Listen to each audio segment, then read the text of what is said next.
situasi di pintu untuk jumpa dengan santriwati atau santri perempuan. Lihat bagaimana kondisinya.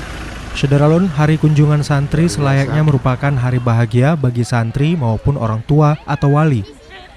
Namun, pandemi virus corona atau COVID-19 membuat momen itu menjadi berbeda.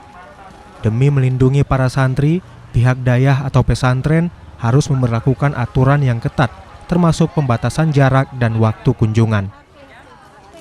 Aturan ini pula yang diterapkan di Dayah Tengku C. Omardian, Indrapuri, Aceh Besar.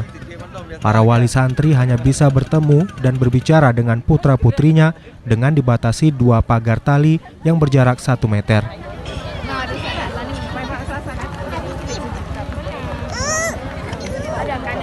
Awas nih dek, bahaya kali ini dek. Adek nih, mama udah datang. Gimana?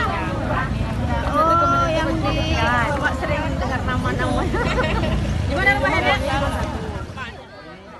Akhirnya pertemuan ini menjadi momen mengharukan bagi sebagian santri dan orang tuanya. Namun sebagian santri juga terlihat tetap gembira dengan suasana ini. Pembatasan-pembatasan ini juga membuat terjadinya antrian panjang kendaraan wali yang ingin bertemu santri. Tapi semua ini dilakukan demi menjaga kesehatan dan keselamatan para generasi masa depan. Situasi di pintu untuk jumpa dengan santriwati atau santri perempuan. Lihat bagaimana kondisinya. Luar biasa. Dari Aceh Besar, Sederalun Asrizal H. Asnawi melaporkan.